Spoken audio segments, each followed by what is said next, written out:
No sé si se alcanza a ver ahí, maestro. Sí, sí, Sí, ok. Bueno, antes que nada, pues muy buenos días por el respeto, pues a la asistencia de, en este caso usted, maestro Modesto. Vamos a comenzar la clase y también para todos los que no, por alguna razón no se pudieron, conectar, pues vamos a dejar grabada esta clase para que se pongan al corriente. Muy ok. bien. Por ahí vamos a tratar de interactuar, maestro Germán, en la medida de sus posibilidades. Si no, vamos a ir avanzando lo más que se pueda. Bueno, esta primera clase de seminario de desarrollo de tesis doctoral, eh, lo primero que pensamos cuando vemos la asignatura es, ¿será que vamos a hacer tesis? ¿Será que la vamos a presentar?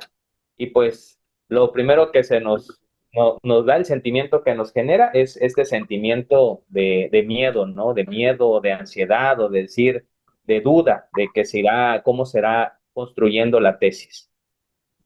Para empezar, vamos a preguntarnos qué es una tesis, porque pues la asignatura se llama seminario de tesis.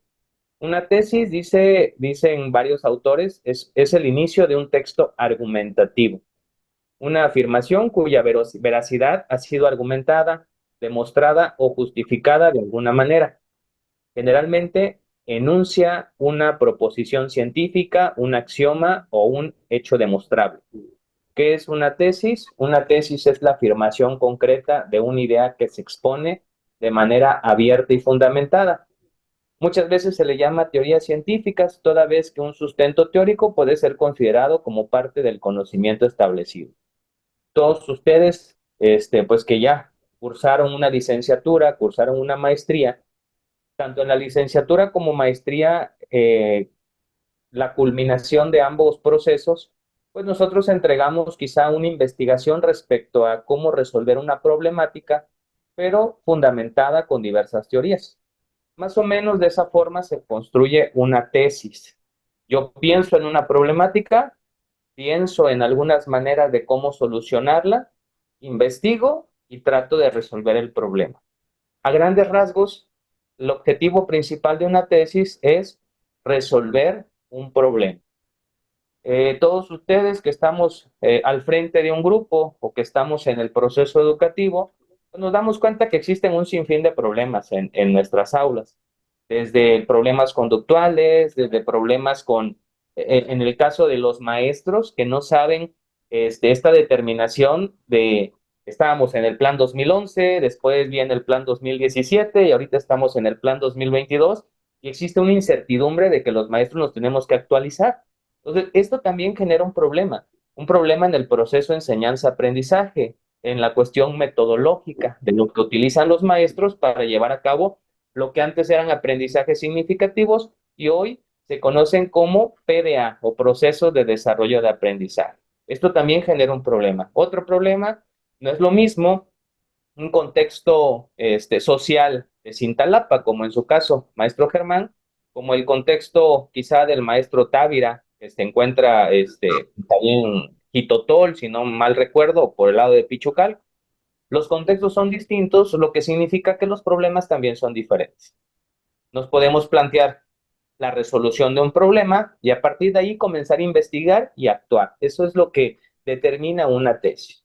Hay muchísimas definiciones de lo que es una tesis. Otra definición dice que es un estudio demostrativo, original, único, diverso, que se sostiene fundamentalmente en el razonamiento y la investigación.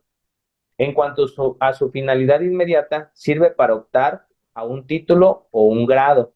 Muchos lo significan como un proceso para una culminación de un grado, como menciona, ¿sí? Y bueno, hay un sinfín de teorías.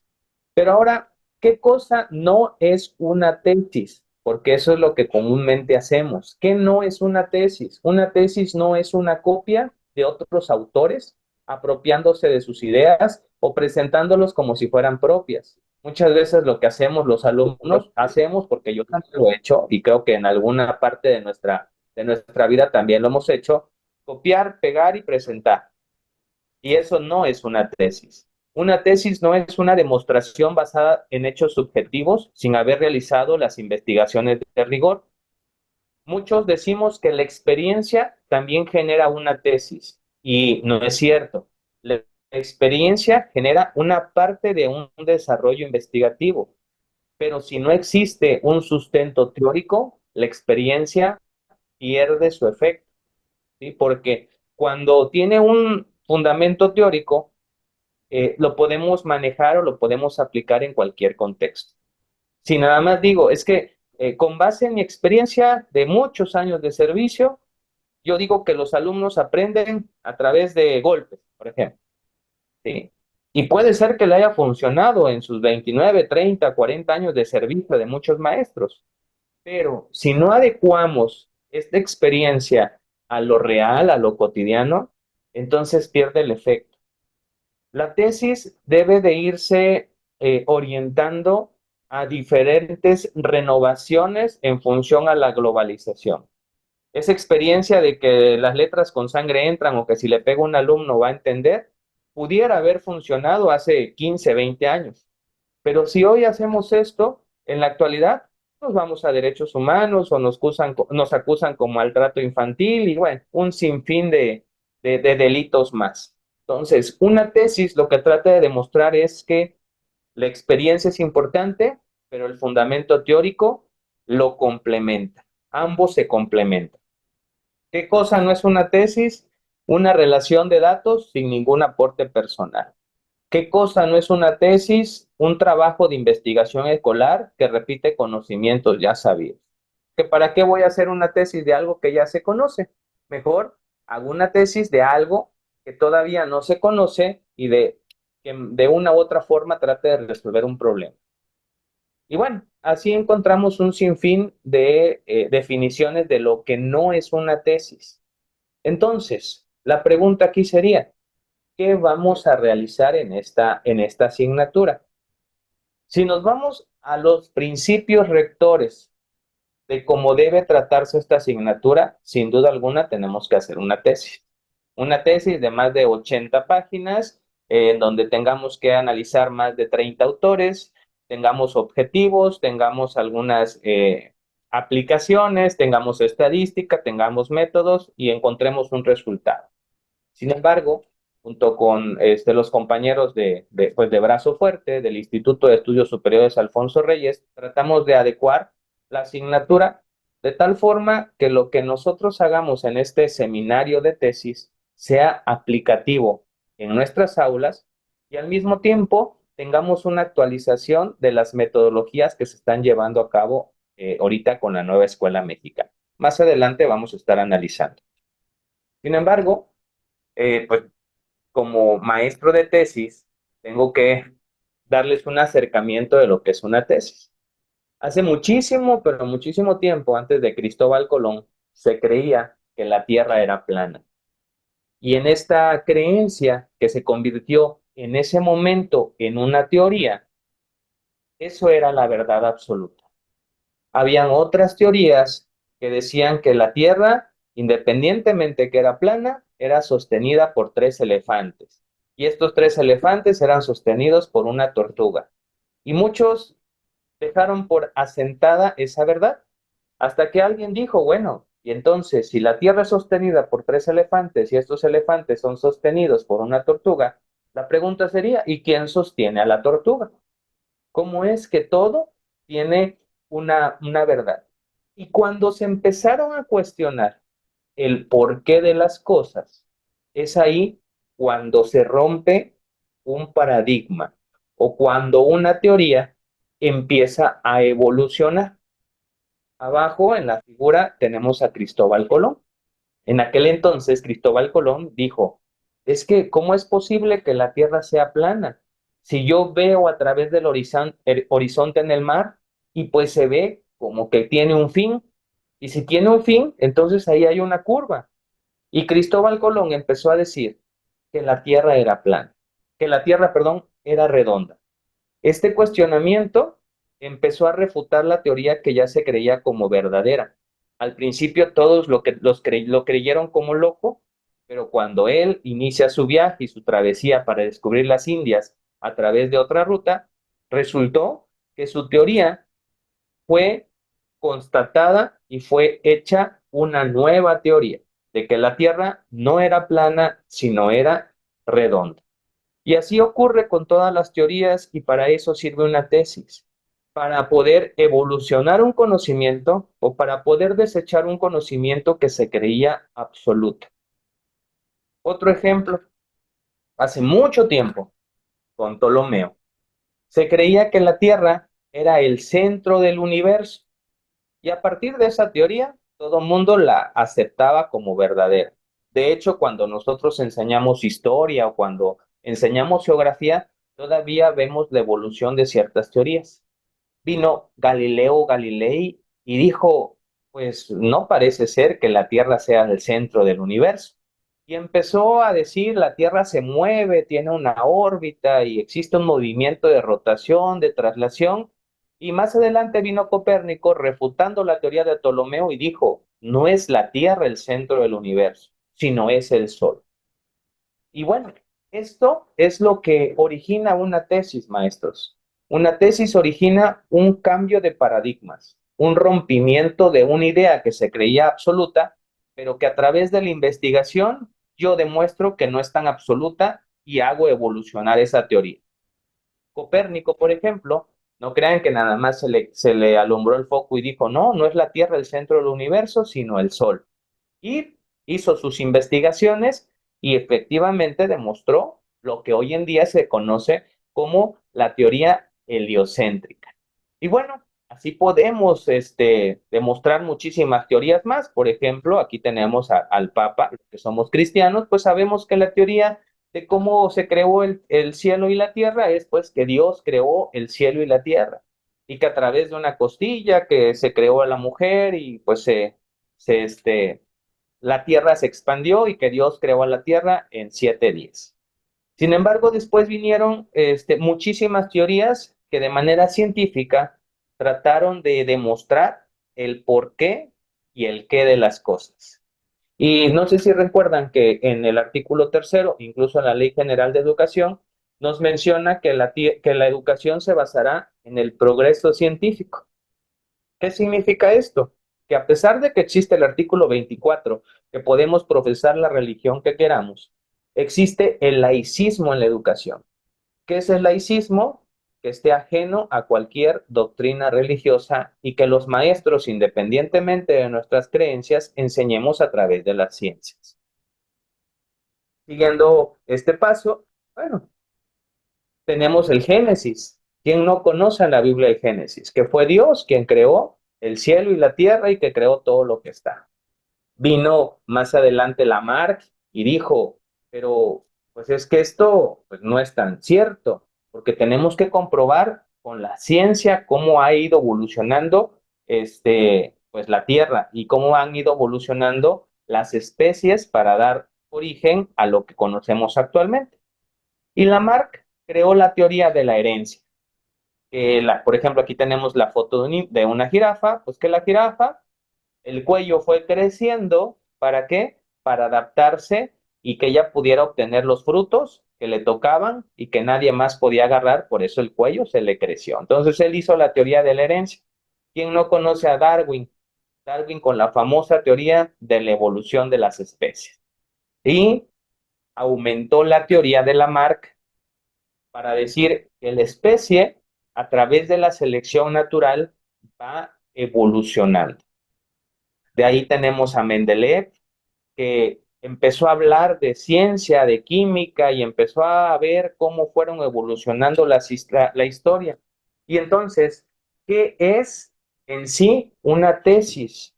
Una tesis es el análisis de teorías escritas, pero que tratan de evolucionar para dar paso a la resolución de problemas que yo me planteo y problemas actuales. Las teorías son conjuntos de enunciados interrelacionados que definen, describen, relacionan y explican fenómenos de interés. Las funciones de la teoría son la descripción de los fenómenos objetos de estudio, el descubrimiento de sus relaciones y el de sus factores causales.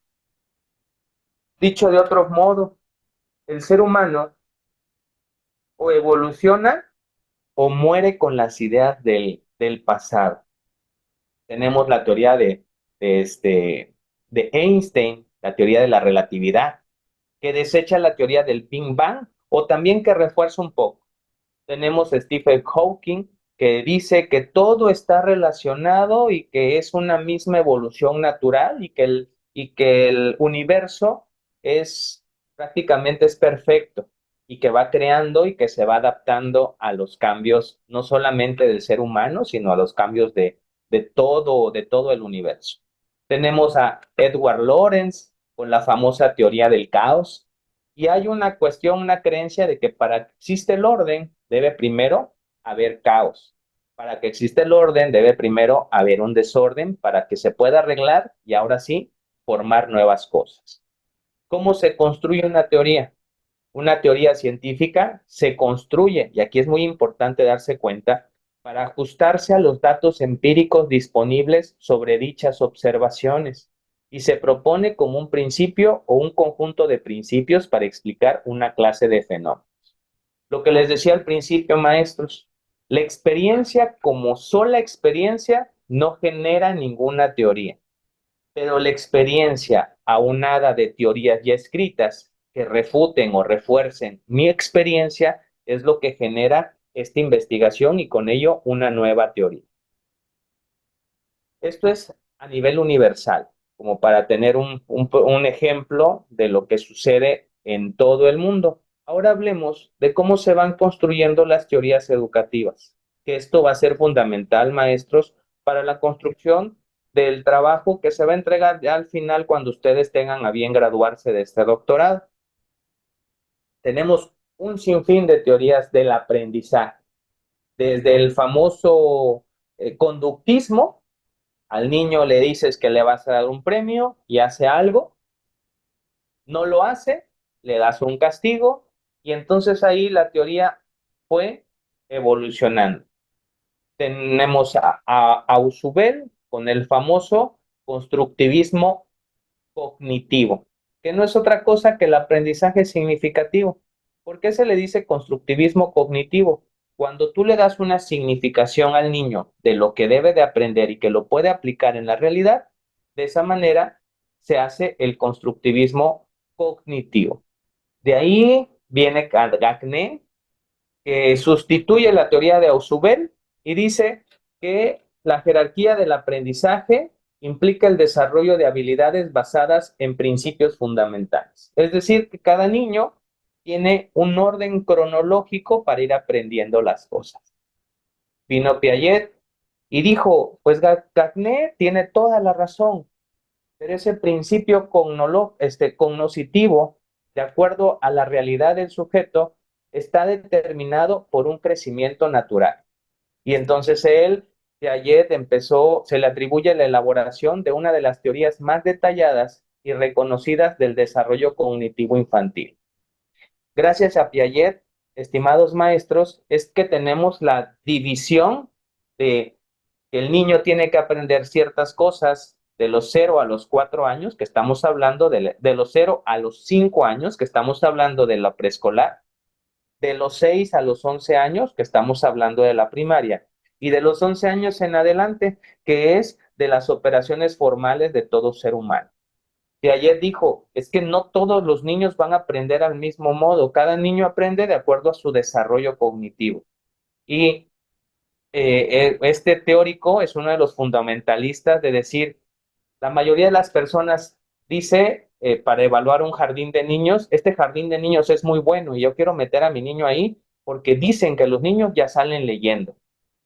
Y entonces Piaget dice, ¿en qué momento los niños a una edad preoperatoria deben de aprender a leer? Eso es falso, porque estamos sobreestimulando a los niños de tal forma que los sobreexplotamos y cuando lleguen a ciertas edades cronológicas, los niños ya no van a querer nada. Lo que está pasando en comunidades asiáticas, Japón o China. Los niños están muy, pero muy sobresaturados, que llega el momento, pues que ya no quieren absolutamente nada. No nos vayamos muy lejos, nosotros como maestros estamos tranquilos, pero de repente viene una circular y viene otra circular y hay que entregar esto, hay que entregar un informe, hay que entregar todo esto y nos sobresaturamos. Y aunque al principio disfrutábamos de hacer el Día Internacional del Libro, una demostración de lo aprendido, una actividad bonita sobre la cuestión ambiental, después le perdemos ese toque porque ya no lo hacemos por gusto, sino lo hacemos por la sobresaturación, bueno, estamos sobresaturando nuestro sistema. Y eso es lo que decía Payet, no podemos sobresaturar al niño. El niño tiene un crecimiento cognitivo, un crecimiento físico de manera natural. Vino Brunner. Brunner se le atribuye la idea del aprendizaje por descubrimiento, que le dijo, Piaget está correcto, muy bien Piaget, pero también yo te voy a ayudar a mejorar esa teoría que tienes. Y entonces Brunner dijo, aparte de que el niño tiene una edad cronológica, también el niño tenemos que despertar este gusto. Y después vino Bandura y que dijo, bueno, Brunner está correcto, Piaget está correcto, Cagné está correcto, pero también tiene que ver con la interacción social del niño. El niño no aprende lo mismo en Asia que en México, que en África, porque su relación social son distintas. Y de esta manera se van construyendo las teorías. No tanto que una teoría se elimine por completo, pero sí que se mejore, como en este caso de las teorías del aprendizaje. Y hoy en día, aunque cuando le preguntan a un maestro, ¿tú qué teoría utilizas para enseñar? A veces los maestros nos quedamos sin saber qué decir, porque realmente como maestros, y ahora sí, con base en nuestra experiencia, utilizamos todas estas teorías juntas. ¿Sí?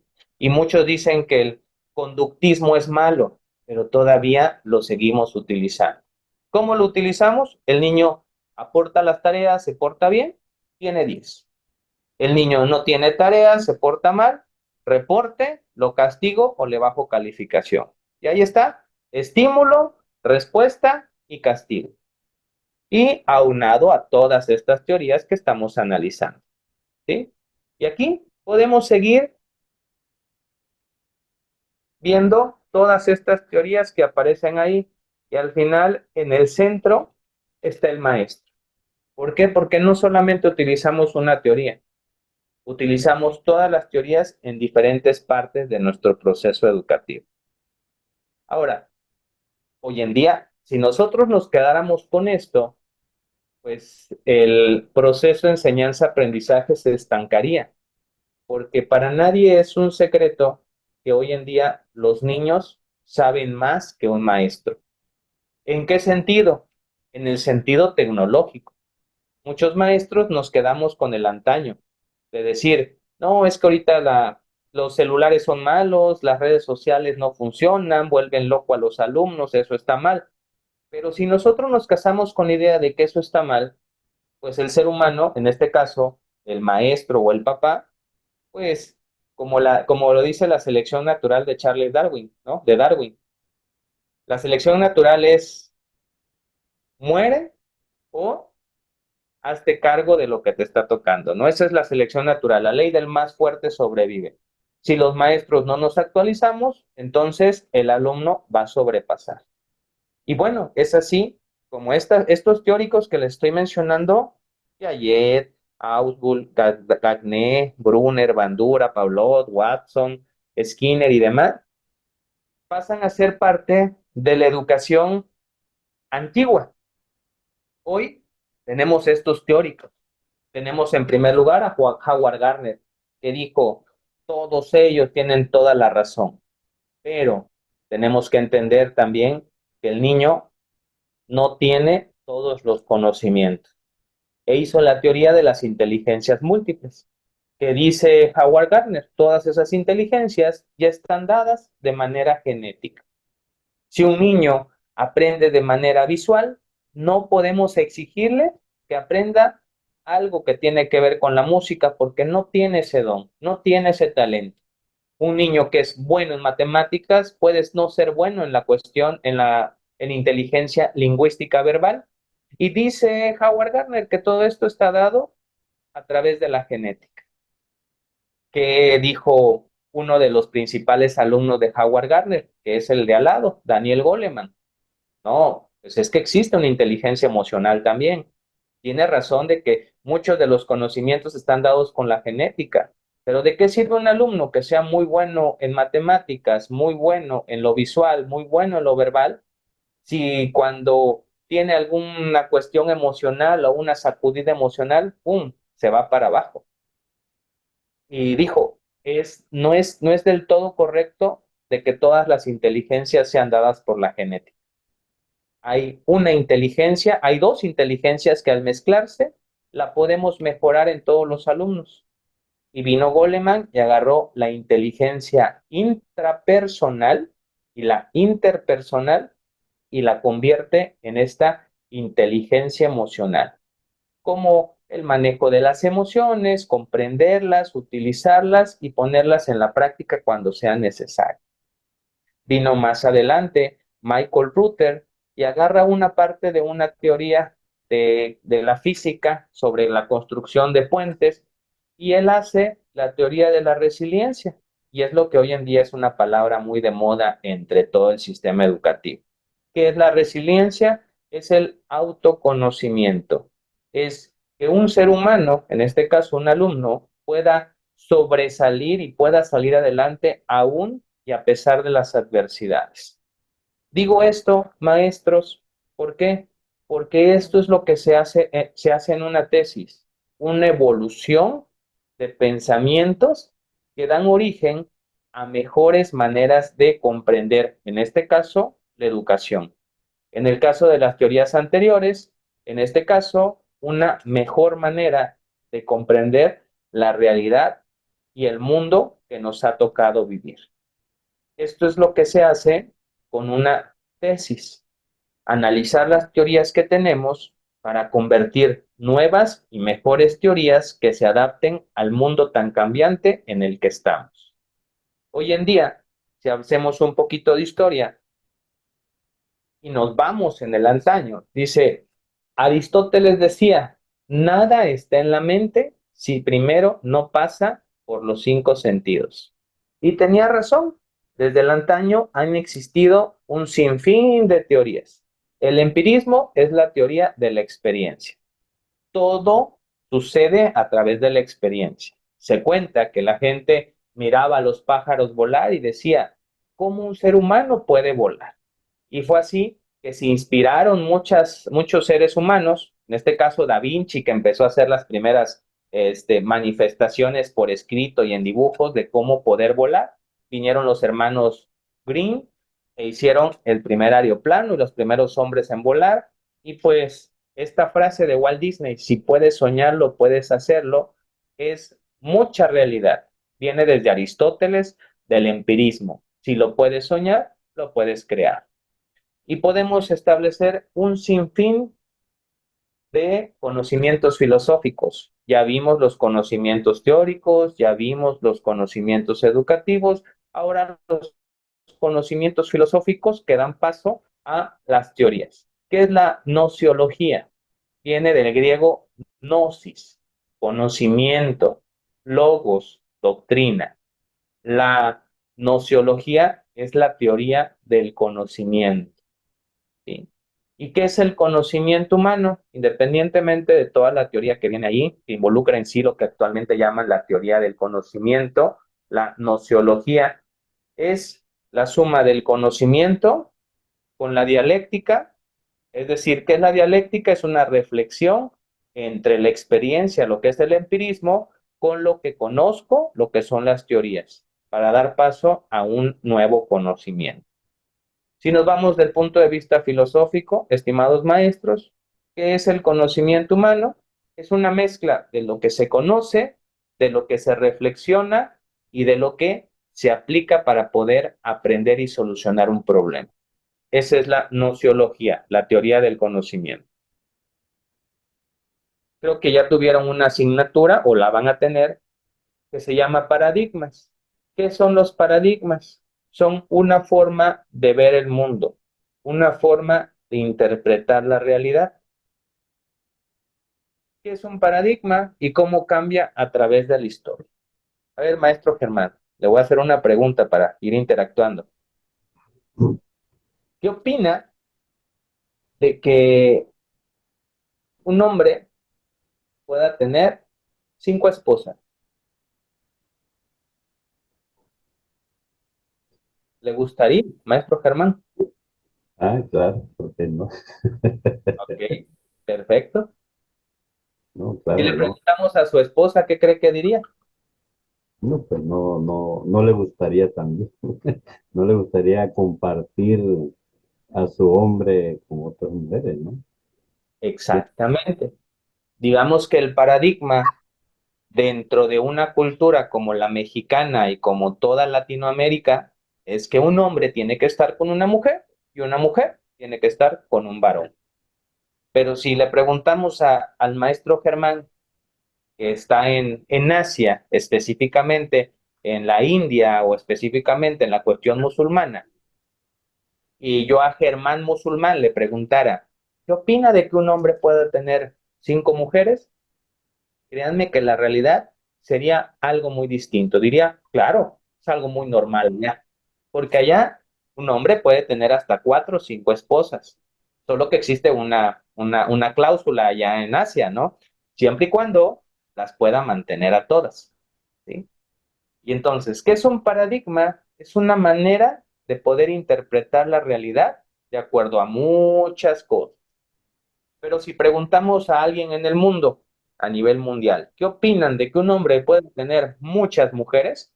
Pues existen asociaciones feministas, asociaciones u organizaciones no gubernamentales, pues que tienen que ver con los principios del valor de una mujer, del valor de un varón y todo lo demás. Y entonces la respuesta sería, no es correcto si nos vamos a nivel mundial, ¿sí? Nos vamos a algunas cuestiones musulmanas, ¿sí? Y bueno, esto es cultura también. ¿Qué opinan, por ejemplo, de que a una mujer el punto de estimulación erógeno de una mujer es el clítoris? Si nos vamos a la parte de la cuestión de reproducción, pero al mismo tiempo de sentir satisfacción durante una relación sexual, es el clítoris. Y en el caso del hombre, pues bueno, tiene que ver con el glande y pues muchas otras cuestiones más. ¿Qué opinarían si yo les digo que allá en África y en algunas partes de Asia, a las mujeres les quitan parte de su clítoris para que no puedan tener esta satisfacción al momento de tener relaciones sexuales? Pues claro que sería catastrófico el que yo pensara que quizá pudieran lastimar las partes íntimas de mi hija, porque yo tengo una hija de 17 años, ¿no? Pero si nos vamos a otra parte del mundo, es algo muy normal, porque la Biblia, en este caso allá el Corán, dice que las mujeres solamente sirven para la reproducción y no deben sentir placer durante el acto, porque esto ya sería un pecado. Y entonces, ahora, si nos vamos a nivel mundial, pues obviamente esta práctica no está bien vista. Y es ahí cuando decimos, ¿cuál sería el paradigma? El paradigma es la mayor cantidad de aceptación. Sería, esto es incorrecto. Es incorrecto que un hombre tenga muchas esposas. Pero si nos vamos a la cosmovisión, ahora sí, viene la diferencia. Un paradigma es algo más global y una cosmovisión es algo que tiene que ver con una cultura interna. Si nos vamos a la cosmovisión de Asia, es de lo más normal. Si nos vamos a la cosmovisión de África, es correcto. Si nos vamos a la cosmovisión de Latinoamérica, esto es incorrecto. Y entonces, a través de la historia, esto va cambiando en la realidad. Un paradigma es muy general y una cosmovisión es aceptado por una parte más pequeña. ¿Qué significa el paradigma desde el punto de vista etimológico? Para, punto, deima, modelo o patrón.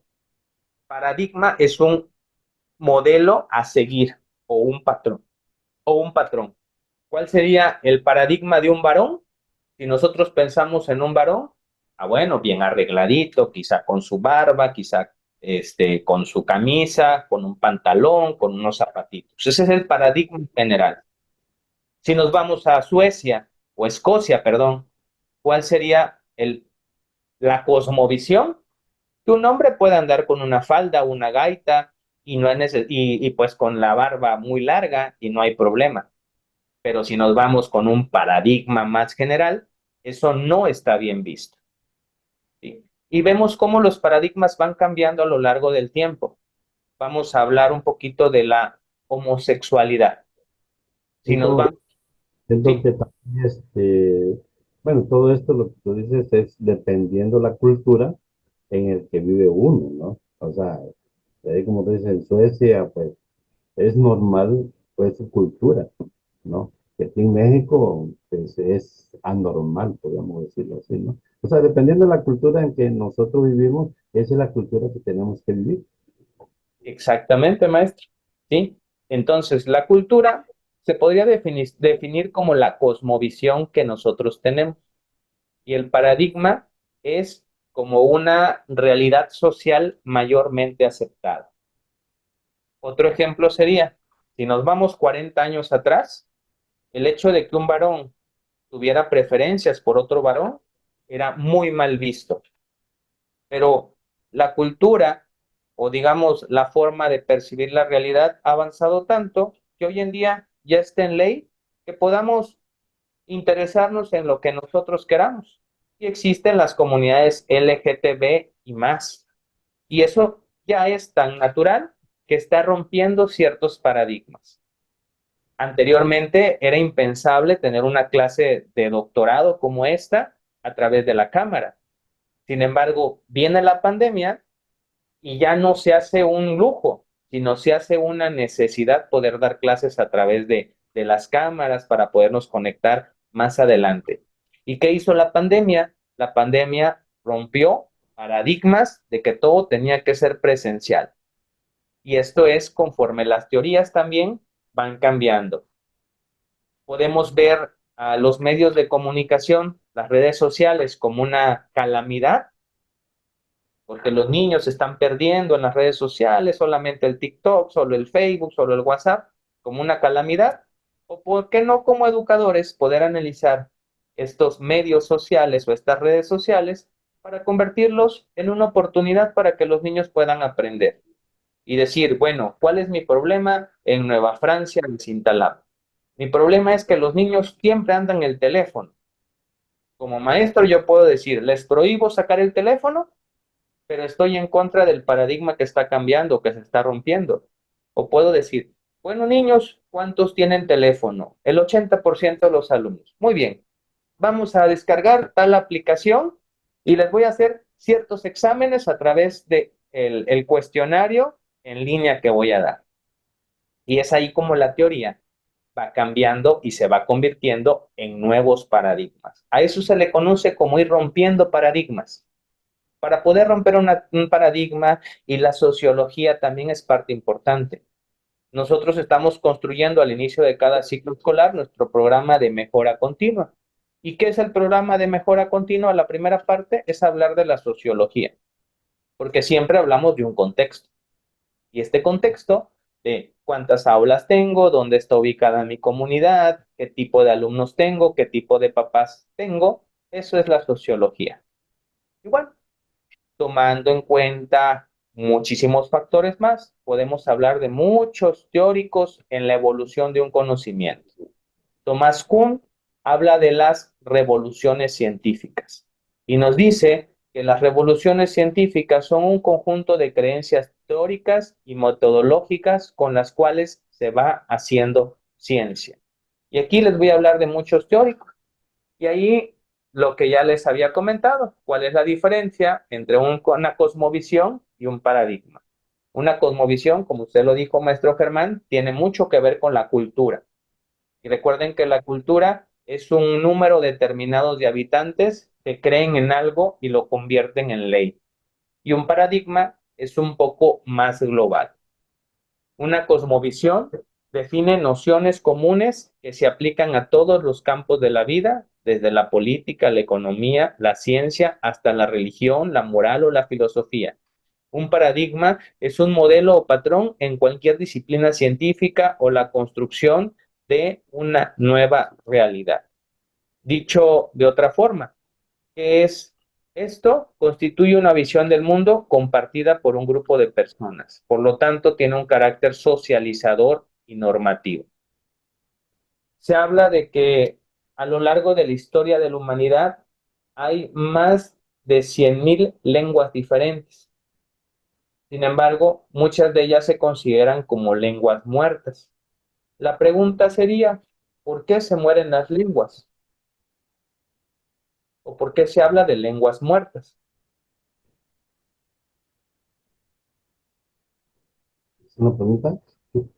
Ok, ¿por qué cree que se habla de lenguas muertas? Pues creo que son puedo pensar que sea una lengua muerta, es los libros, los, o sea, es algo que nosotros leemos, pero que está escrito, ¿no? Ok, bueno, es una manera de percibir la realidad desde esa cosmovisión.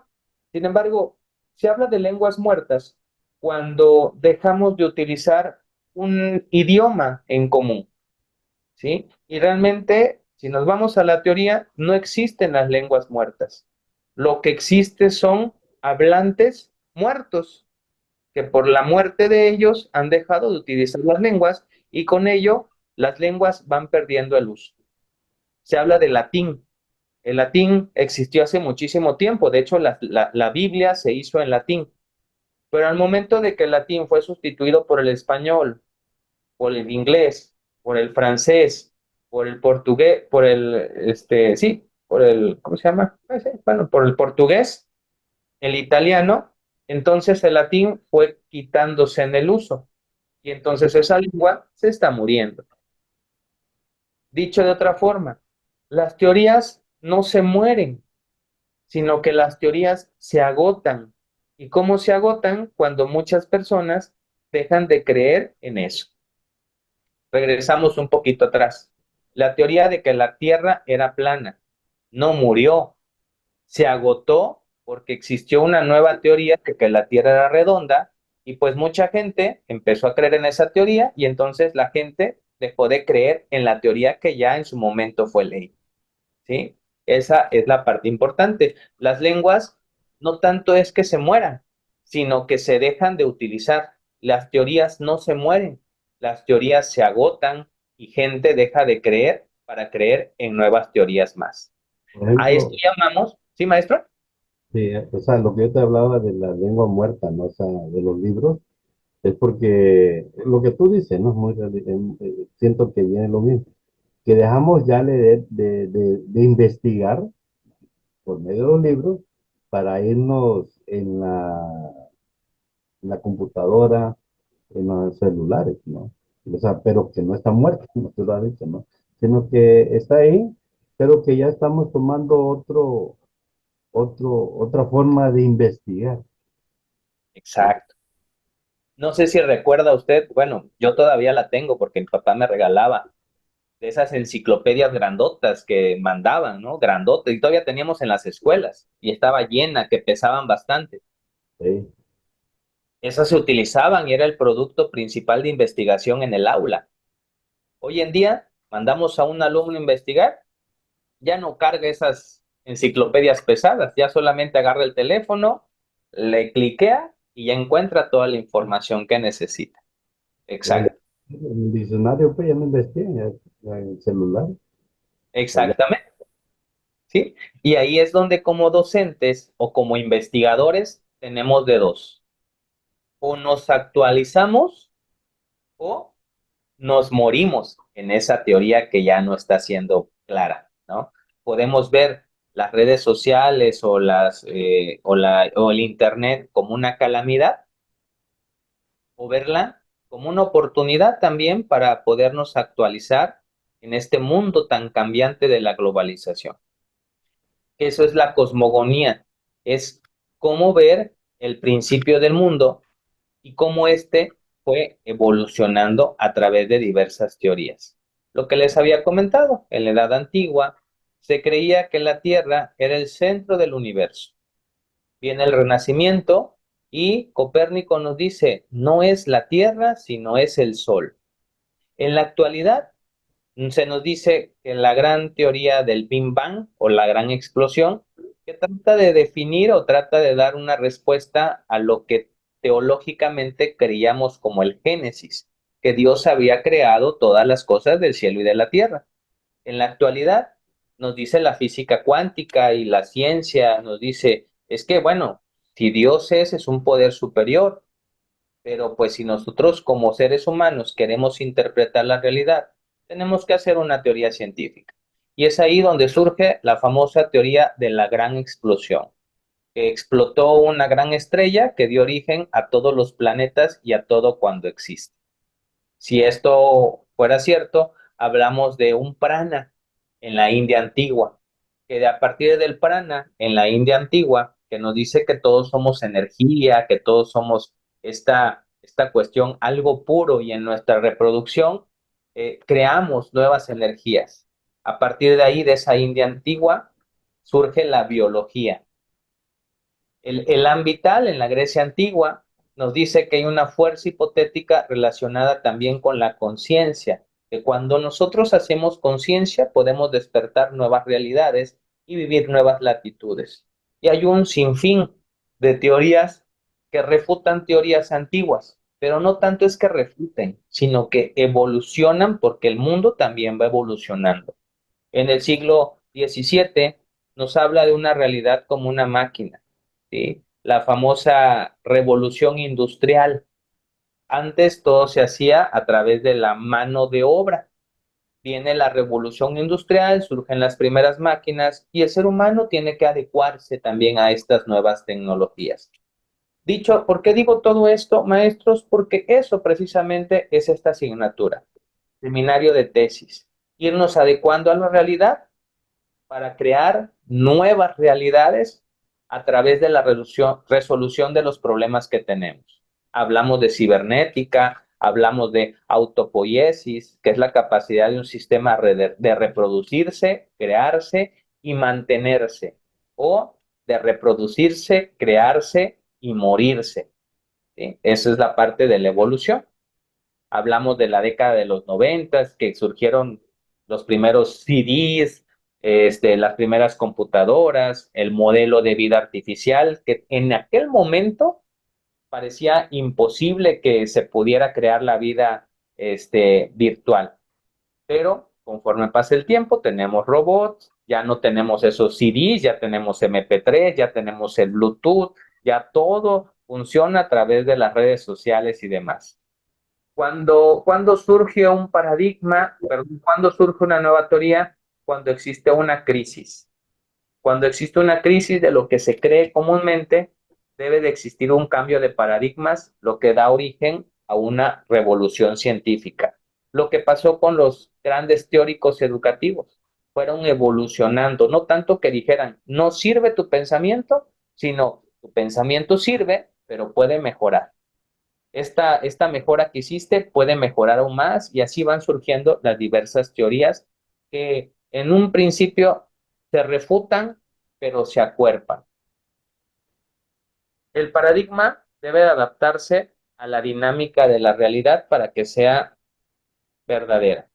Y ahora, menciona algún paradigma educativo en México o en el mundo. Algo que nosotros creamos que es correcto de acuerdo a la educación. ¿Qué se le viene a la mente, maestro Germán?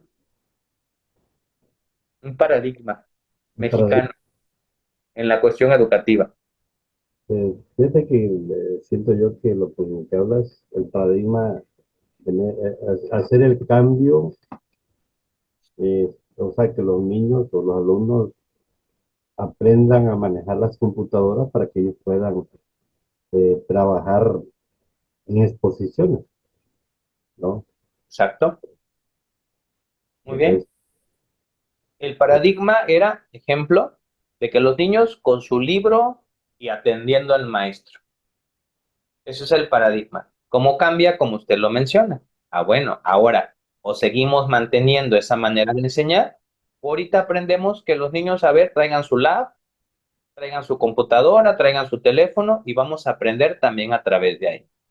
Otro paradigma es que todo niño debe de estar sentadito en su lugar sin moverse. Ese es el paradigma de un estudiante correcto. Pero sabemos que el niño grita, molesta, no está atento, se la pasa molestando. Y entonces viene el paradigma conductual en donde nos tenemos que adecuar a las diferentes formas de enseñar y de aprender del niño. Otro paradigma era: niños, abran su libro en la página veintitantos y contesten las preguntas que vienen en el libro. Ese era el paradigma, porque de esa manera muchos enseñábamos. Enseñábamos inglés. A ver, niños, van a sacar su libro en la página tal y saquen su diccionario y pónganse a traducir todo el texto. Esos son paradigmas que en su momento estaban aceptados. Hoy en día, pues ya no podemos hablar a través de los libros únicamente. Por eso el paradigma del Plan 2022 es que el niño se haga un investigador junto con el maestro y que el maestro adecue su manera de enseñar a la realidad en la que él está.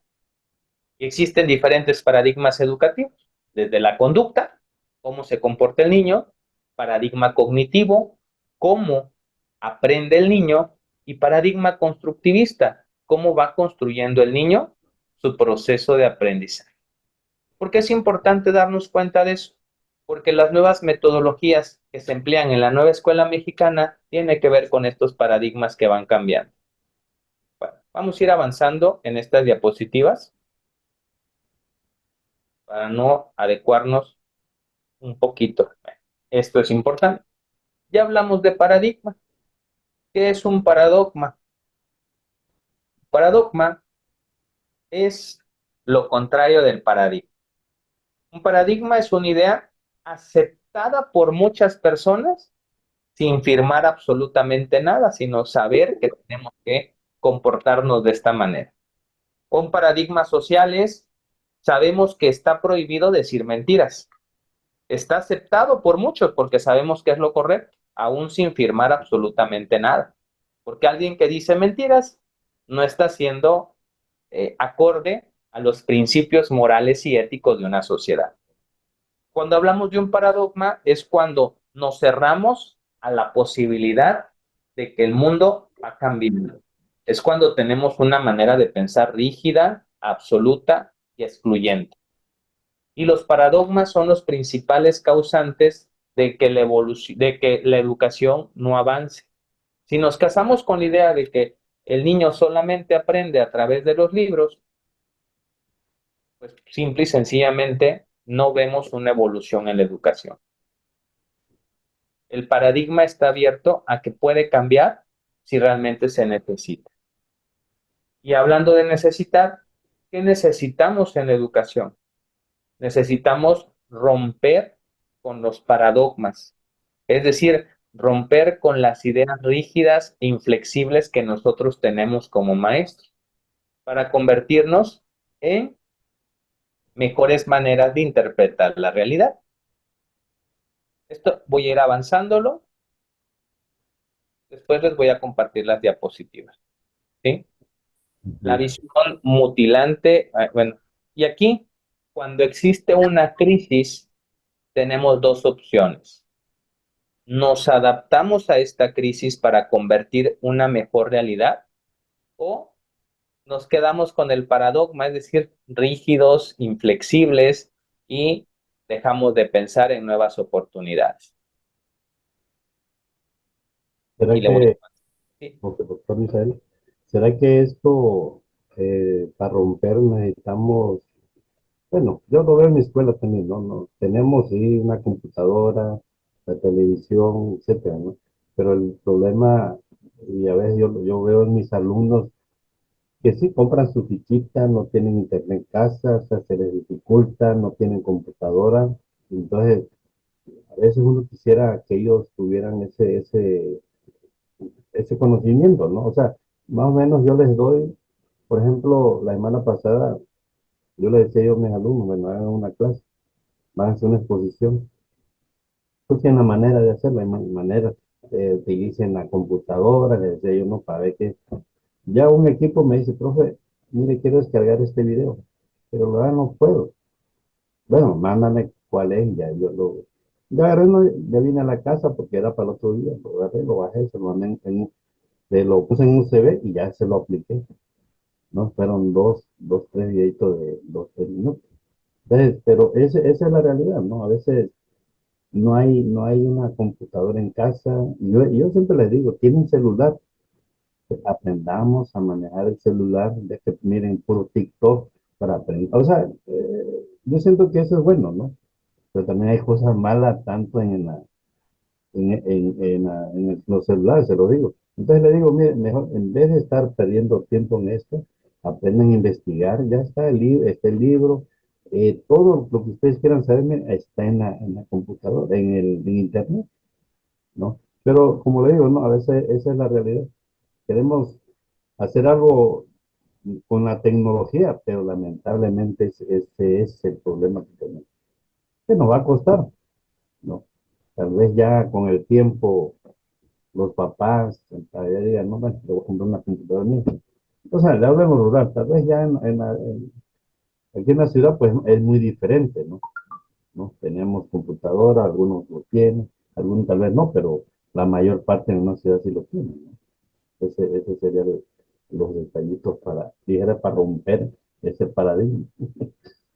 Exactamente, maestro Germán. Y como usted dice, tenemos que enseñarle al alumno a que aprenda a dudar, dudar de de las verdades que nosotros les estamos diciendo. ¿Por qué? Porque, ejemplo, una vez, a mí me gusta mucho la psicología y estaba escuchando a Jorge Bucay cuando le preguntan, ¿cómo prefieres a tu hijo?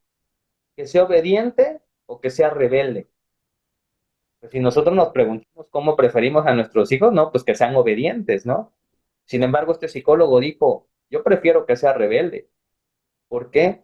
Porque si a todo lo que yo le digo él dice que sí, ¿en qué momento él va a crear una manera diferente de percibir su propia realidad? Yo prefiero a mi hijo rebelde porque dentro de la rebeldía está el que él mismo vaya construyendo su propia personalidad. ¿Cómo preferimos a nuestros alumnos? Preferiríamos a los alumnos que sean obedientes y que a todo digan que sí. Pero entonces, como usted dice, ¿no? ¿En qué momento los estamos enseñando a dudar?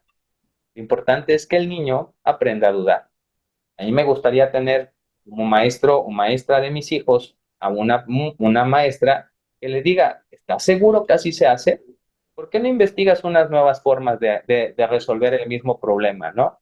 Pero nos casamos con lo que nos enseñaron y pues si eso enseñamos, ¿en qué momento el niño o nuestro alumno se va a adaptar a la nueva realidad? Es como aquella familia que tenía a sus hijos de que no, es que no debes de saber del sexo, es que eso es pecado, eso es malo, y pues yo lo acuerpo lo más que puedo hasta que esté en la secundaria. Pero tarde o temprano ese niño, esa niña, ese hijo, esa hija se va a ir a la preparatoria. Pues sabemos que muchos niños, muchas niñas están más despiertos. Y si no les empezamos a dar los cimientos desde pequeños, a dudar, a investigar, a resolver sus problemas, cuando sea el momento es como aquel animalito, ¿no? Y no tiene nada que ver este ejemplo, ¿no? Con un niño, ¿no? Pero un animalito, cuando lo tenemos amarrado o encerrado, le abrimos la puerta y ¡boom! El animalito sale, hecho la mocha, como dicen por ahí, ¿no? Hecho la mocha, y pues ese animalito corre el riesgo de que atraviese la calle sin darse cuenta, venga un carro y ¡pum! Ahí nada más quede. Si enseñamos a los niños desde el principio a dudar, a cuestionar, a ir creando su propia realidad. Créanme que estas teorías que estamos viendo se van a reconstruir conforme pase el tiempo. Más, Cuando, más que sí, nada ir soñando, soñando sus ideas, ¿no? Yo le digo, sueñen, tengan la visión, ¿no? De que algún día quieren hacer esto, o sea, para que ellos vayan despertando, vayan investigando, ¿no? Porque como yo le digo, que yo me acuerdo un maestro en la secundaria, nunca me dijo, hay que soñar para tener esto. Bueno, nos llegaba, enseñaba matemática, historia, entonces yo le digo, yo trato de que ustedes despierten ese interés, ¿no? ¿Por qué? Porque ustedes van a ser el- el- los, los papás del día de mañana van a ser profesionistas y a pesar de que tengan su sueño de que van a ser piloto aviador, tal vez no van a ser piloto aviador, le digo, pero tuvieron un sueño de que tener una profesión. Y, o sea, le digo que sueñen, ¿no? Que sueñen para que ellos se haga realidad ahora sí, sus teorías. Exacto. ¿Cuántos hijos tiene, maestro Germán? Tres, Tres hijos. ¿Ya están grandes? ¿El más pequeño cuántos años tiene? 22, 22. yo 20. Ya está grande. Bueno, tratemos de recordar, yo también tengo cuatro hijos, ya la más grande tiene, el más pequeño tiene 14 años más o menos, pero si tratamos de acordar cómo eran nuestros hijos cuando tenían 5, 6, 7 años, de repente no sé si recuerda alguna etapa, ¿no? De, oye papá, ¿y por qué el cielo es azul? Oye, ¿y por qué el carro se mueve? ¿Y por qué existe el día? ¿Y por qué existe la noche? Y al final, el decir por qué o esta preguntadera de los niños es algo muy natural, porque es ahí donde surge la filosofía. ¿Qué es la filosofía? Es el amor por el conocimiento. ¿Y qué le decíamos a los niños? A ver, papá, ¿por qué existe el cielo? Ah, pues porque Dios así lo quiso, ¿no? Bueno, pero papá, ¿y por qué Dios así lo quiso? No, pues porque Diosito nos quiere mucho. Pero ¿por qué nos quiere mucho? Y llega un momento que como adultos nuestros hijos nos llegan a desesperar de tanto ¿por qué? ¿Por qué? ¿Por qué? ¿Y qué terminamos diciendo? Porque así es y punto, o porque así lo digo yo. Y entonces el niño se cierra al ir descubriendo este aprendizaje. Estas teorías que estamos viendo es una aproximación de cómo ciertas personas se revelaron con una edad, con una verdad absoluta que existía en ciertas etapas o en ciertos años en los que ellos vivían. Ahora, ¿cómo vamos a contextualizar esta asignatura? Y viene la parte central, ya después de ver la teoría, después de ver cómo ha ido evolucionando. La pregunta sería, ¿es lo mismo evaluar e investigar? La respuesta es no. Evaluar es un proceso. Investigar también es un proceso, pero están enfocados a diferentes aspectos. Enseguida lo vamos a ver. ¿Qué es la evaluación? La evaluación es valorar o juzgar personas, organizaciones o cosas en relación con objetivos, estándares y criterios establecidos. Ahora, si nos vamos a una evaluación educativa, es determinar e interpretar el logro de objetivos educativos en el ámbito nacional, regional o local para su uso en la planificación educativa y su desarrollo, la política de formación y la dotación de recursos. Las cuestiones que surgen en el campo educativo sobre la evaluación es cómo se determina e interpretan los logros de personas en relación con los objetivos educativos, procedimientos y pruebas con que se determinan, interpretan cuáles son los instrumentos de medida, el qué, cómo, cuándo, por qué y el para qué. Eso es importante, no solo en la evaluación de un sistema o en la evaluación de un proceso, sino en todo aspecto para poder investigar algo. Dicho esto, vamos a hacer un recorrido por la historia de la evolución del proceso enseñanza-aprendizaje. Si nos remontamos al Plan 93, estos fueron los libros con los que yo aprendí la primaria, ¿sí? Se trabajaba por objetivos. Había un objetivo y el alumno tenía que cumplir ese objetivo. Más adelante hubo una revolución completa, primeramente en el Plan de Estudios 99 de los normalistas, donde se pensaba, bueno, o sea, yo no estoy tratando con objetos, entonces no puedo estar estableciendo objetivos en los procesos educativos. Y esta revolución de 1999 da paso al Plan y Programa de Estudios 2006. Y en el Plan y Programa de Estudios 2006 ya no solo hablaba de objetivos, hablaba también de aprendizajes significativos en los alumnos. Ahora, a partir del 2006 se empezó a analizar estos aprendizajes significativos y se pasa al Plan 2011 diciendo, bueno, no solamente son aprendizajes significativos, sino deben de ser lo que nosotros conocemos como los objetivos de la educación, mejor conocidos como Bueno, hoy en día los conocemos como procesos de desarrollo de aprendizaje, pero antes, en el plan 2017, ¿recuerda cómo se llamaba, maestro Germán? No, no se escucha, no se escuchó. 2017, no, ¿Sí? no me... Ok, pero los procesos de desarrollo de aprendizaje, lo que antes eran los objetivos, ¿sí se acuerda cómo se llaman? No. Los objetivos generales específicos, Ajá. eh, no, me fue Bueno, ahorita vamos a seguir analizando todos estos cambios que han habido. Desgraciadamente, no han sido solamente por la evolución natural del aprendizaje, sino por la política educativa. Para 1993, 1994, gobernaba todavía el PRI con Carlos Salinas de Gortari.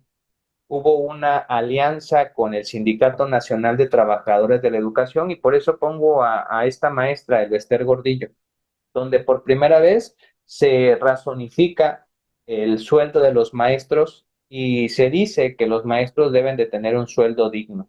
A partir de este del sueldo digno, pues es que se crean diferentes planes de estudio. El plan de estudio 2006 fue creado con el siguiente gobierno del PRI, con Ernesto Zedillo y bueno, todo lo demás. De ahí viene Vicente Fox Quesada y Felipe Calderón, que rompen una racha de más de 70 años en el poder del PRI.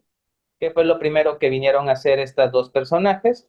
Implementar el Plan de Estudios 2011 con los famosos principios pedagógicos. Y demos la cuestión, ¿no? Del Plan 2006 al Plan 2011, incorporar intereses de las necesidades y conocimientos previos de los alumnos a condiciones esenciales para la implementación del currículo, atender la diversidad y el siguiente, centrar la atención en los estudiantes y en sus procesos de aprendizaje. Curiosamente, después de 12 años en el poder del PAN, encierran al Bester Gordillo, viene una vez más el PRI, ¿y qué es lo primero que hace? Elimina este plan de estudios 2011, en el que apenas nos estábamos familiarizando los maestros, y lanza el acuerdo 070617 con el programa Aprendizajes Clave, o mejor conocido como Plan de Estudios 2017. Y apenas los maestros nos estábamos adaptando a este cambio y al famoso medallón de los campos formativos y de la definición, y una mal. vez más viene una política educativa diferente. Viene López Obrador en el 2018, creo, si no mal recuerdo, y dice, no podemos estar aprendiendo de esta misma forma. Y elimina el plan que apenas nos estábamos acoplando los maestros y saca la famosa nueva escuela mexicana y 2 años después, y un año después modifica el artículo tercero y la Ley General de Educación, y un año después, en el 2022, saca el acuerdo 1408-2022 con el que emite el plan y programa de estudios 2022, que tuvo las siguientes características. El programa 2017 hablaba de aprendizajes clave y hablaba de que el alumno era el centro del sistema educativo. Viene el plan 2022 y López Obrador, con una educación humanista, dice, es que de qué me sirve tener alumnos científicos, alumnos buenos en matemáticas, alumnos buenos en español, si los alumnos son poco humanos y son poco empáticos. Y ahí los lazos en la comunidad y la escuela, y en lugar de ser el alumno el centro del sistema, en el 2022 se convierte como la comunidad es el centro del sistema educativo con los 4 campos de formación. Y estos son los principales cambios que hubieron. El niño el centro del aprendizaje en el 2017 y en el 2022 es la comunidad y territorio al centro de los procesos de aprendizaje. Todos estos, si nos damos en cuenta con las investigaciones, son los procesos naturales y políticos en conforme se fueron avanzando los planes y programas de estudio. Y aquí tenemos mucho tema para abordar. Tenemos el currículum prescrito, que es lo que nos mandan de allá arriba, lo que se debe de enseñar, y el currículum no prescrito, que tiene mucho que ver con la manera de, como docentes, tratamos con nuestros alumnos. El famoso currículo oculto que mirábamos en las escuelas normales. Y si regresamos un poquito en el antaño, hablamos hoy en día del programa sintético, del programa analítico, del plano didáctico, que no es otra cosa más que esto que tenemos en la pantalla. ¿Qué es el programa sintético? Lo que nos mandan de arriba, el currículo prescrito, lo que tenemos que enseñar en nuestras escuelas. ¿Qué es el programa analítico? Lo que analizamos como docentes para aplicar el currículum que nos mandan en nuestro proceso educativo con los alumnos que nos toca convivir. Y ya tenemos el plano didáctico, es qué va a hacer el maestro Germán para poder aplicar lo que nos están mandando, lo que estamos analizando, pero con nuestros alumnos. ¿Sí? O sea, aparentemente va evolucionando la educación y sí es cierto, pero también va cambiando de nombre. Muchos critican el Plan de Estudios 2022 que convierte en procesos de desarrollo de aprendizaje, pero es algo que siempre habíamos pedido los maestros. ¿De qué nos quejábamos ante los maestros? Es que nos mandan libros y nos dicen que yo mande a mi alumno a que investigue en la biblioteca, pero en mi comunidad no hay biblioteca. Es que nos mandan libros y nos dicen que vaya el niño al mar y en mi comunidad ni siquiera hay agua. Y entonces viene el plan de estudio 2022 y dice, ok, maestros, aquí está lo que debes de enseñar, ahora aterrízalo en tu consejo técnico escolar y llévalo a la práctica con lo que tengas. Y nos quejamos ahora de los libros que ya no tienen tanta teoría, pero pues sí es lo que tanto pedimos, que los niños investiguen y que el maestro también investigue y que adecue. Y entonces viene la parte de o nos adecuamos y evolucionamos como maestros o seguimos estando en el antaño. Ahora, la pregunta aquí, para analizar y para dar paso todavía a nuestro proceso, es ¿por qué México está tan mal en la educación, en la economía, en la seguridad, en la salud, en conducta? ¿Por qué están tan mal parados? Por ejemplo, si nos vamos en seguridad, México está de lo peor. En salud, México está en lo peor a nivel mundial. Si nos vamos en la educación, México está en lo peor a nivel mundial. Si nos vamos a felicidad, Corea del Sur, ¿por qué? Porque allá se exige tanto que llega el momento que existe una sobreexplotación de la exigencia que los coreanos dejan de ser felices, ¿no? Del costo, Estados Unidos, y del tiempo, Estados Unidos. Porque allá en Estados Unidos se trabaja por hora, vale no sé qué tanto tiempo la hora, aquí se trabaja por jornada. Y entonces, mientras más tiempo trabaje, más me pagan. Y por eso en Estados Unidos es de los peor calificados en la cuestión del tiempo. Si los comparamos contra los mejores, pues podemos establecer una diferencia, ¿no? El por qué estamos tan mal. Sin embargo, no suena tan mal. ¿Por qué? No podemos comparar, por ejemplo, a México, que tiene más de 100 millones de habitantes, a un país tan pequeño como Islandia, que no exceden los 2 millones de habitantes. Desde ahí ya hay una característica importante. Si nos vamos en salud, Finlandia tiene menos de 3 millones de habitantes y México tiene más de 150 millones de habitantes. No es lo mismo atender por salón de clases a 10, a 5 niños que atender por salón de clase a 30, 40 niños como lo tiene México. Entonces, no todo es tan catastrófico como se mira si aprendemos a analizarlo desde muchas características y muchos puntos de vista. Bueno, hasta acá, no sé, maestro Germán, si tenga alguna duda. No, yo creo que está claro, ¿no? Bueno, todo, como tú dices, ¿no? A veces todo depende de una familia de 10 que atender una familia de 2, ¿no? O sea, siento Exacto. que México, pues, es grande, una extensión grande, a lo que está mejor, como tú dices, en Islandia, 2, 3 millones de habitantes. Pero está claro. Perfecto, maestro Germán. Bueno, ahora sí, tomando en cuenta todo esto que ya analizamos, cómo evolucionan las teorías, cómo se rompen paradigmas para dar paso a mejores maneras de interpretar la realidad, cómo nos podemos quejar de lo que tenemos o podemos accionar para mejorar y aprovechar lo que nos toca vivir y muchas cosas tan significativas como ahora. Vamos con la primer tarea, esta asignatura tiene tres clases.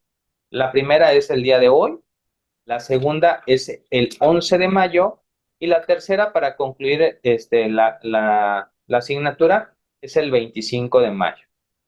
Primer tarea, vamos a exponer, bueno, pensé que eran muchos alumnos, pero usted dice que son tres nada más. Sí, Entonces, vamos a hacer una cosa. A usted le tocan estos primeros dos países, Estados Unidos y Finlandia. sí, Al maestro Távira, ojalá que le pueda usted avisar, maestro Germán, no sea malito, le sí, toca exponer Suecia y Canadá.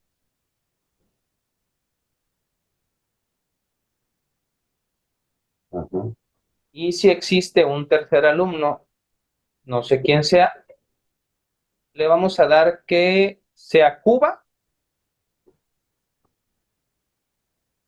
e India. Cuba sí, e India.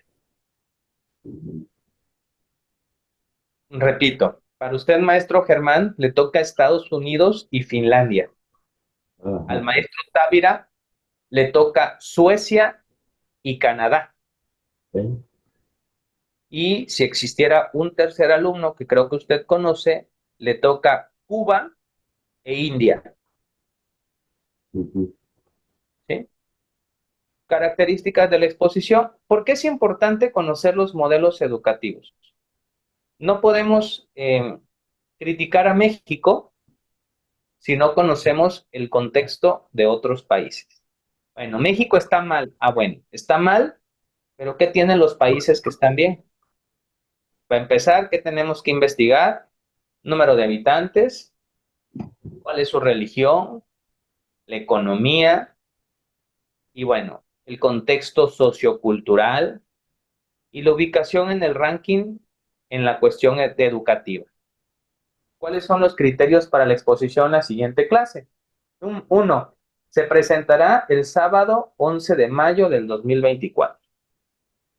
15 minutos máximo para exponer. Presentar material gráfico durante la exposición, el cual se deberá compartir al grupo al término de la misma. Presentar la estadística, no tanto la estadística, sino que en la exposición debe decir, bueno, el país de Estados Unidos está ubicado en América, tiene una población de tantos habitantes. El financiamiento de la educación corresponde a qué tanto por ciento. Contexto sociocultural, bueno, Estados Unidos capta mucha población de todas partes del mundo porque existe una gran cantidad de inmigrantes que quieren vivir en los Estados Unidos. O sea, todo esto que tiene que ver.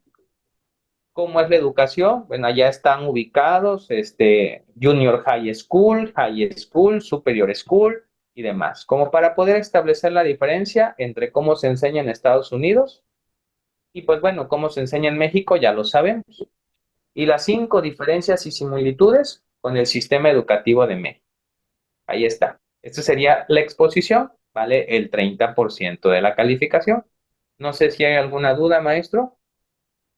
este, entonces, ahorita vamos a tener clases hasta el ¿qué? 11 de mayo y ese día lo vamos a presentar. Exactamente. Ya ve que son clases cada 15 días y pues vamos a tener clases el 11 de mayo, De mayo. sábado 11 de mayo. ¿Sí? Ahí sí le puede decir al maestro Távira que le toca Suecia y Canadá y No, creo que hay un tercer alumno. la maestra. Es de otro estado, no sé si es de, no me acuerdo, pero sí. Ah, bueno, si fuera de otro estado, ya le tocaría Cuba Cuba e y India. India. Sí, por favor. Y bueno, ahorita la tarea para ahorita es que viene la parte de que como es un alumno, pues no agotamos todo el tiempo, pero pues bueno, la parte teórica es la que ya sabemos. La teoría, ¿qué es lo que vamos a hacer ahorita? Voy a compartir en el grupo un archivo, dos hojitas. Este archivo va a servir para que ustedes vayan escogiendo una problemática. Ojo, es importante aclarar, no se va a realizar una tesis como tal. ¿Qué es lo que vamos a hacer? Vamos a escoger nada más la problemática el día de hoy. Les voy a enviar un archivo y la tarea del archivo va a valer un 20%. Aquí menciono horario.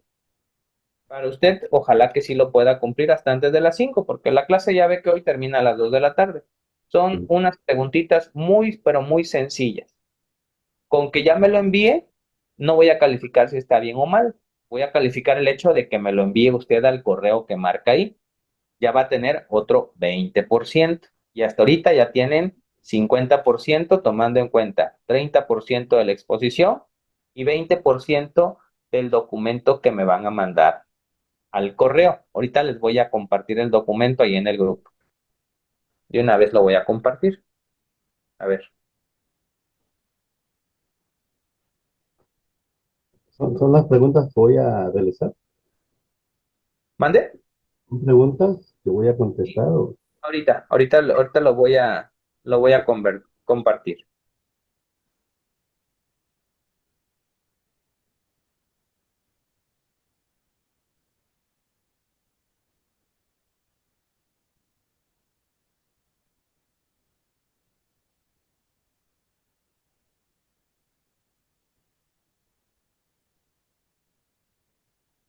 ¿Se logra ver ahí, maestro?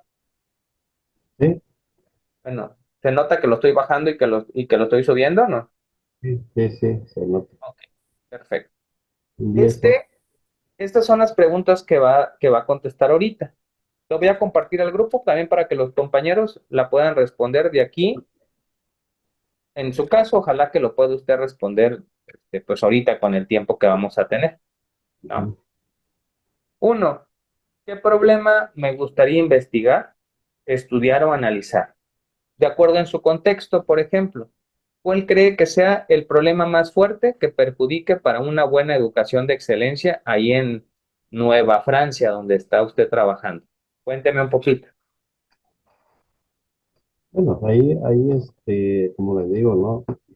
Supuestamente es una ranchería, ¿no? No es, Ah, pero bueno, que es una comunidad, pero le dije ranchería, que son casas así, ¿no? Ahí el detalle está, como le digo, pues la problemática sería, no sé, lo que decía, pues, del internet, computadoras, no sé, los problemas que no tienen los alumnos para hacer una exposición, ¿no? O sea, no sé si sea es en ese contexto, ¿ah? ok. En sí, entonces, su problemática que quisiera usted resolver en concreto sería que no pone mucha atención los alumnos. O sea, no tanto, sino que para que ellos puedan trabajar con la tecnología. Ok, entonces eso sería como una forma de solucionar algo. Pero entonces, ¿cuál sería la problemática? La problemática, por ejemplo, sacan a cada rato el salón, el teléfono en clase, no ponen atención porque están en las redes sociales. Esa sería la problemática. Sí, pues, prácticamente. Sí, porque si tienen celular, salen, pues en vez de que hagan tareas, pues hacen. Perfecto. Entonces, ¿qué es lo que va usted a hacer acá? Por ejemplo, mire, aquí, en la escuela de la secundaria, ¿número qué, maestro? 362. Número 362, ubicada en Nueva Francia. Francia. Los alumnos tienen el problema que ocupan todo el tiempo sus teléfonos celulares, por lo cual no ponen atención en clases. Ahí está su problemática, ¿vale? Ahí está su problemática. Dice, ¿qué ámbito espacial, temporal, personal abarcará mi tema? Es decir, delimitación. ¿Dónde va a ser? En ejido o ranchería, Nueva Francia. Francia. Francia de Cintalapa, Chiapas. Esa es la parte espacial. Durante el presente ciclo escolar. Ya estamos hablando, mire, ámbito espacial, ¿en dónde va a ser? Ámbito temporal, durante el presente ciclo escolar. Ámbito personal, ¿de qué grado son sus alumnos? Segundo grado. Con los alumnos de segundo grado, ¿solamente son tres grupos o son seis? Ah, tres, primero, segundo, tercero, son Ah, tres. bueno. Grupo A. Ya terminó el segundo punto, mire, maestro. ¿Ya? O sea, es algo muy concreto y muy sencillo. ¿Por qué se llama ejercicio de protocolo de tesis? Para que usted ya sepa cuál va a ser su problemática. Su problemática en su escuela es, todos tienen celular y nadie le pone atención al maestro Germán. ¿En dónde va a ser? Nueva Francia, durante el ciclo escolar 2023-2024, con los alumnos de segundo grado, grupo A. ¿Sale? ¿Por qué me gustaría estudiar el tema? Ahí viene la justificación. ¿Por qué le gustaría estudiar el tema? Porque necesito que los alumnos pongan atención en clase y se enfoquen más en lo que deben de aprender. Ya tenemos la tercera, ¿vale? ¿Qué me gustaría saber sobre el tema? Ok, por ejemplo, una cosa que le gustaría saber, si yo fuera usted, ejemplo, es nuevas herramientas tecnológicas que ayuden a la cuestión educativa de mis alumnos. ¿Qué otra cosa me gustaría saber? Dos, ¿por qué los alumnos ocupan tanto los teléfonos? ¿En qué? ¿En qué se distraen?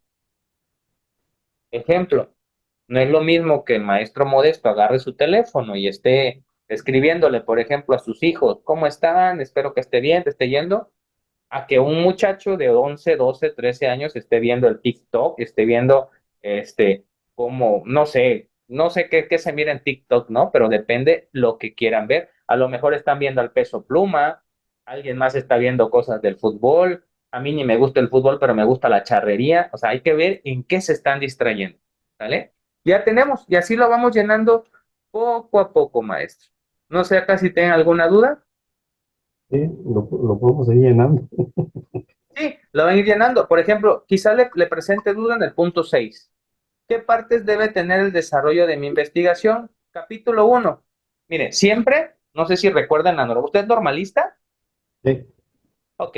Ya ve que en la normal se hacía, bueno, en aquel entonces cuando yo estudié, se hacía el documento recepcional. No sé si usted también lo aplicó, lo hizo. sí. Ok. ¿Qué es lo primero que debe tener el documento recepcional? Contexto.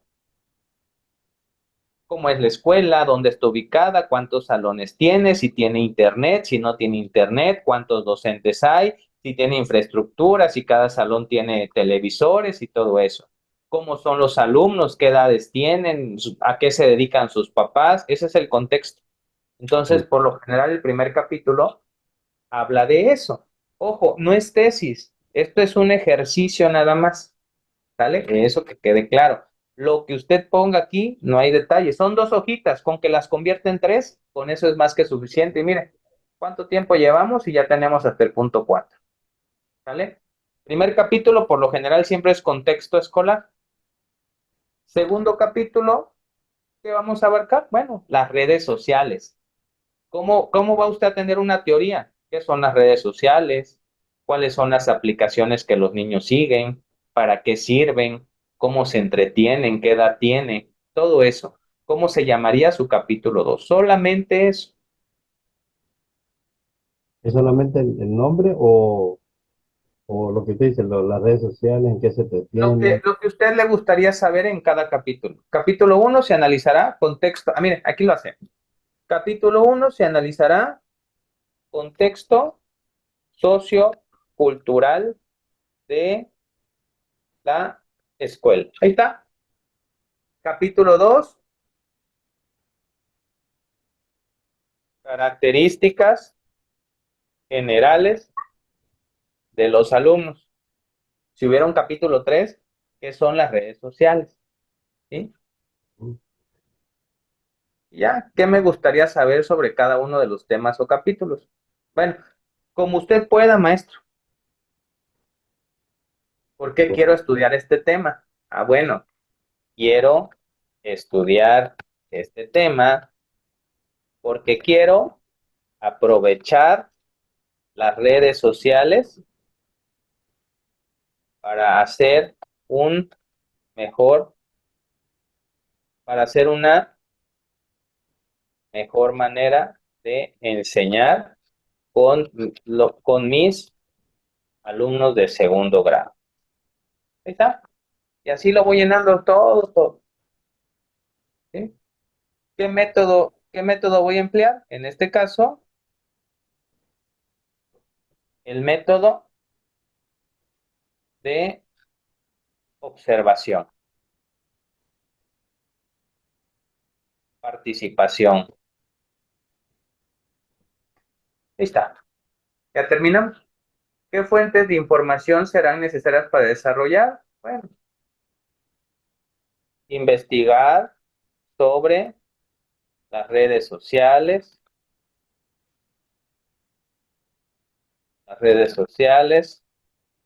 sobre el contexto, este, las edades de los alumnos. Ahí está. Listo. Las teorías que acabamos de ver, las teorías cognitivas. Ahí está. Ya tengo todo esto. ¿Qué conceptos necesito saber? Son únicamente 3 preguntitas y ya casi acabamos. ¿Sí? Más o menos. Lo que usted considere que le va a servir para poder analizar el problema que tiene de que sus alumnos se la pasan metidos en las redes sociales y ponen poca atención en clase. Ahí está el problema. Ojo, es importante aclarar para usted y también para los alumnos que van a seguir la clase. No vamos a realizar tesis. En la segunda clase les voy a explicar para qué nos va a servir esto que está acá. ¿Para qué nos va a servir? Bueno, se los adelanto un poquito. ¿Para qué nos va a servir? Tenemos 4 metodologías de la nueva escuela mexicana. Aprendizaje basado en problemas, el STEAM, el aprendizaje por proyectos y el aprendizaje basado en servicio, el aprendizaje de servicio. Son las 4 metodologías. ¿Qué es lo que vamos a hacer? El objetivo es que en esta clase ya tenemos todo lo que se supone debemos trabajar para hacer una tesis, pero no lo vamos a hacer. Sin embargo, yo necesito explicarles lo que es una tesis, cómo se realiza y demás. Para eso sirve este pequeño protocolo. ¿Cuál es el objetivo? Que ustedes identifiquen al 100 su problemática. En la siguiente clase, que va a ser el 11 de mayo, pues vamos a ver las explicaciones o las exposiciones de los diferentes países. Terminando esta explicación, yo les empiezo a enseñar lo que son las metodologías. La metodología aprendizaje de servicio, aprendizaje basado en proyectos, aprendizaje comunitario, todas las 4 metodologías de la nueva escuela mexicana. Y ya teniendo el problema, vamos a escoger una sola metodología para que lo empecemos a describir. ¿Y cuál va a ser la tarea? Nosotros nos vamos a ver en septiembre. Después de mayo, después del 25 de mayo nos vamos a ver en septiembre. Entonces vamos a tener la segunda y la tercera clase conmigo ahorita, la del 11 y 25, para construir la primer metodología en función a la problemática que van a elegir. Y van a tener 3, 4 meses para aplicar esa metodología en su grupo escolar, para que cuando nos miremos en septiembre ustedes me digan, mire maestro, esto fue lo que apliqué durante estos 4 meses y esto es lo que vamos a hacer. Lo que hacemos comúnmente en nuestras escuelas, tomar foto, presentar con los alumnos, hacer actividades, eso es lo que vamos a hacer. Siguiente clase, vamos a hacer una segunda metodología en septiembre. Ya de ahí nos vamos a ver en septiembre, octubre, en noviembre vamos a hacer una tercera metodología. Y nos vamos a ver finalmente, creo que se gradúan ustedes en mayo. Nos vamos a ver por ahí de abril. vamos a hacer la cuarta metodología.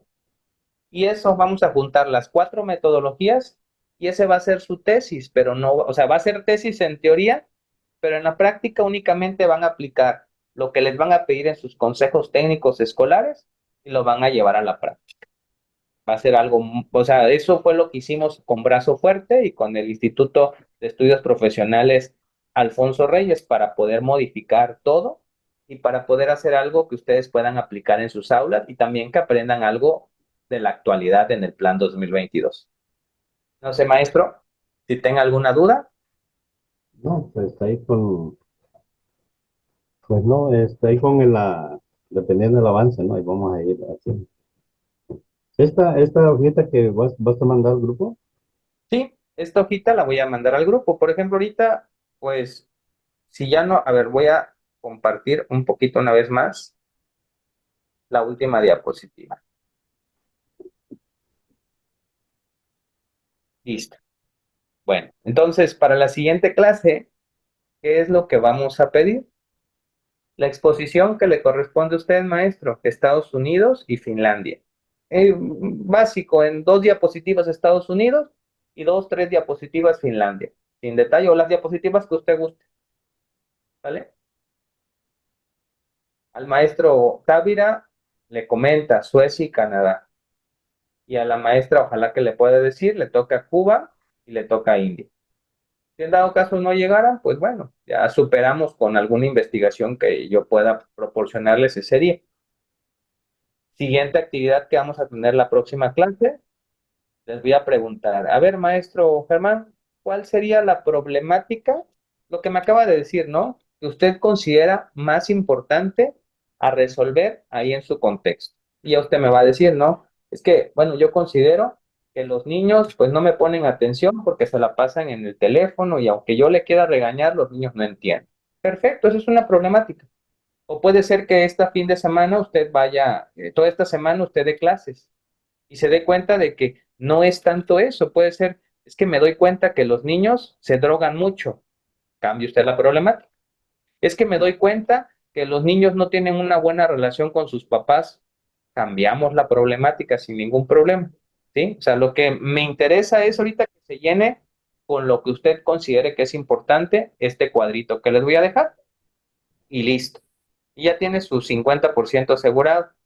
El otro 50 va a ser con lo que les voy a explicar la clase el 11 de mayo. Solamente de eso se trata, maestro. Entonces ahorita voy a compartir ese documento en el grupo y aquí menciona una hora específica, de 11:30 a las 5. Pero si tuviera alguna complicación, maestro Germán, no se preocupe, ya nada más me dice, me manda usted un mensajito y ya, ya lo corregimos respecto a la entrega.